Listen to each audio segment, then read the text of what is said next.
كريم. السلام عليكم ورحمة الله وبركاته.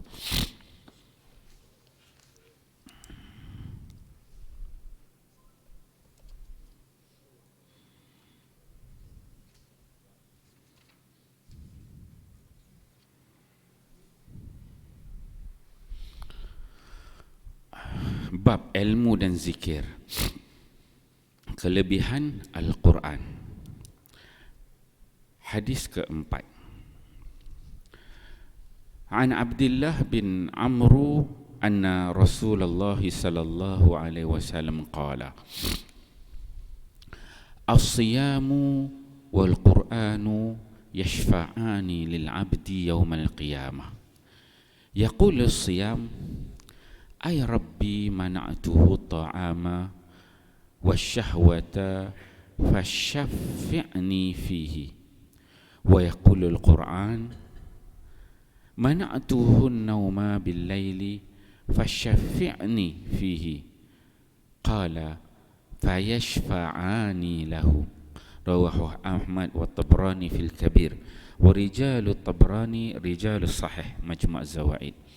Sayyidina Abdullah bin Amru radhiyallahu anhuma meriwayatkan bahawa sesungguhnya Rasulullah sallallahu alaihi wasallam bersabda, pada hari kiamat puasa dan Al-Quran akan memberi syafaat untuk seseorang hamba. Puasa akan berkata, wahai Tuhanku, aku telah menahannya daripada makan dan memenuhi tuntutan nafsu syahwat. Lantaran itu terimalah syafaatku untuknya.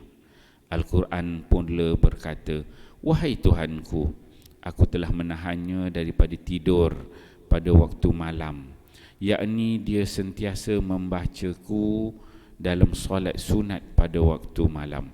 Maka terimalah syafaatku untuknya. Jadi kedua-duanya memberi syafaat kepada orang itu. Musnad Ahmad, Tabrani, Majma' Az-Zawaid. Alhamdulillah, tuan-tuan, pagi ini kita membaca satu hadis Nabi sallallahu alaihi wasallam. Hadis di bawah tajuk ilmu dan zikir, kelebihan Al-Quran. Hadis yang keempat yang diriwayatkan oleh Abdullah bin Amru. Abdullah bin Amru ni salah seorang sahabat Nabi sallallahu alaihi wasallam, anak kepada Amru Al-As. Anak dia nama dia Abdullah. Abdullah ni mengikut riwayatnya, dia ni memeluk Islam lewat juga tak awal. Ulama-ulama tarikh menyebutkan ketika 7 hijrah Nabi sallallahu alaihi wasallam, tahun ke-7 hijrah Nabi dia berada di Madinah, baru dia masuk Islam. Sedangkan dia ni orang Mekah, duduk kat Mekah lama. Jadi dia memeluk Islam tu ketika berumur sekitar dalam 34 tahun.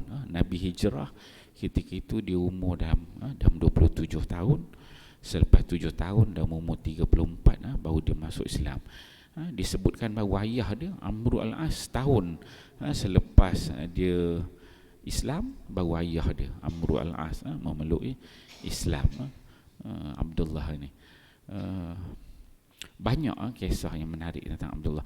Antaranya kalau dari sudut hadis, ulama hadis menyebutkan bahawa Abdullah bin Amru bin Al-As ni merupakan salah seorang sahabat yang pertama yang diberi izin oleh Nabi sallallahu alaihi wasallam untuk menulis hadis. Dia pada peringkat awal dakwah Nabi tak benarkan kepada para sahabat menulis hadis.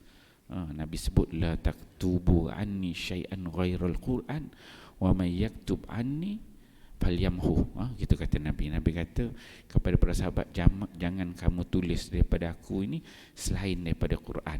Maksudnya apa yang Nabi cakap hadis jangan tulis, tetapi apabila yang Nabi sebut ini adalah wahyu Al-Quran, tulis, kata. Supaya Nabi dia tak nak para sahabat ni bercampur di antara hadis dan juga Quran. Kata-kata Nabi, Nabi larang para sahabat menulis. Nabi kata siapa tulis padam. Tetapi kata Nabi, tetapi kamu ceritakanlah, sampaikan apa yang aku sebut, maksudnya hadis. Jangan tulis, tapi apa yang aku sebut ni kamu sampaikan. Maksudnya hadis Nabi sampaikan.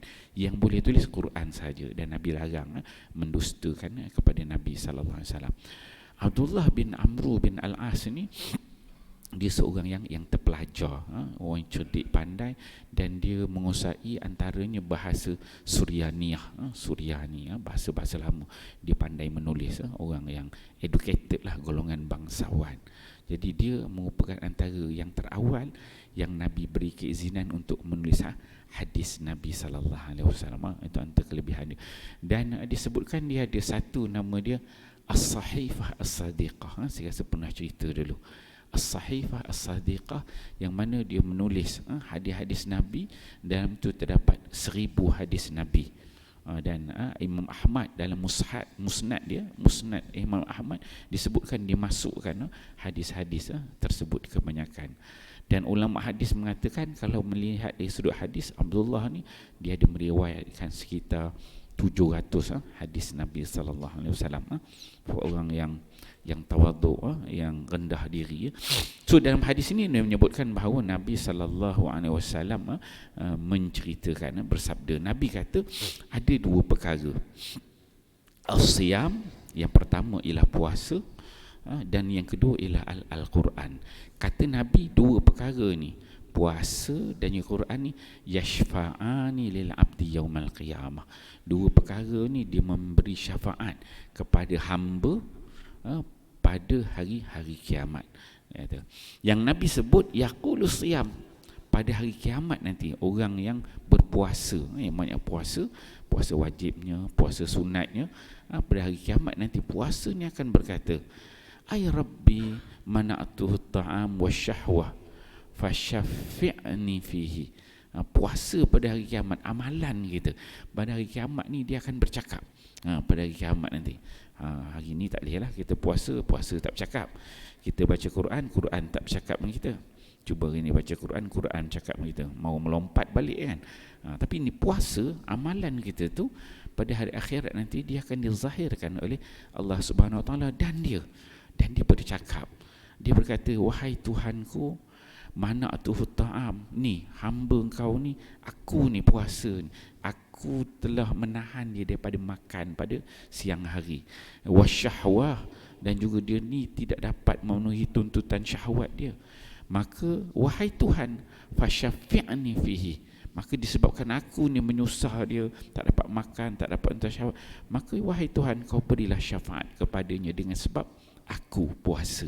Itu puasa bercakap pada hari kiamat nanti, ya. Okey. Itu yang pertama. Yang kedua kata Nabi, wa yaqulul Quran. Kemudian bagi orang yang selalu baca Quran, yang beramal dengan Quran ni, Quran pula akan dizahirkan oleh Allah, dan Quran itu sebagai satu amalan dia akan bercakap nanti. Amalan kita akan bercakap. Apa kata Quran? Mana'tuhun nauma, wahai Tuhan, dia kata, aku ni sebagai Quran menghalang dia daripada tidur bilaili, tidur pada waktu malam. Waktu malam dia tak dapat tidur sebab apa? Sebab dia baca Quran. Duk baca ulang Quran, membaca Al-Quran dengan banyak. Jadi amalan dia, menjadi amalan dia pada waktu malam dia membaca Quran. Maka disebabkan aku ni menghalang dia daripada satu nikmat yang namanya tidur, yang begitu nikmat itu, maka ya Allah, fasyafi'ni fihi, maka kau berilah syafaat kepada dia ni ya Allah, disebabkan dia ni membaca Al-Quran pada waktu malam. Kemudian kata Nabi sallallahu alaihi wasallam, qala fayashfa'ani lahu, maka kedua-duanya itu dia memberi syafaat kepada orang tersebut. Jadi insya-Allah tuan-tuan dia, bila kita baca ni adalah kita cerita macam-macam bentuk amalan, macam-macam perkara ibadat boleh kita buat. Cuma kita buat tak buatlah, kita mampu tak mampu. Pertama, dan hadis ini disebutkan pun puasa. Masuk bulan Rejab ni semangat sikit, kita nak puasa sunat, kita amalkan. Puasa Isnin Khamis kan, puasa hari-hari putih, 13, 14, 15 tu kita amal. Ataupun kalau kuat lagi, power lagi, kita buat puasa macam puasa Nabi Allah Daud alaihissalam. Nabi Daud ni amalan dia sehari puasa, sehari tak puasa. Tak amalan Nabi Daud. puasa selang sehari puasa, tidak puasa. Tengok mana Nabi Daud AS, itu tentang puasa. Dan yang kedua tentang Quran. Jadi kita kena banyakkan baca Quran, siang, kemudian pada waktu malam, baiki baca Quran. Tak kisah bila-bila masa dengan Quran ini, dekat rumah, dekat surau, tengah jalan, ke dekat pejabat ke mana-mana kita keluar, Quran ni jangan kita tinggalkan. Cuba sebanyak mungkin boleh kita baca. Moga-moga kita mengharapkan dua perkara ini pada hari akhirat nanti boleh memberi syafaat kepada kita semua, insya-Allah. Jadi kita fahami hadis ini, kita amal dan sampaikan. Wallahu a'lam. Subhanakallah illa allazina amanu wa salih.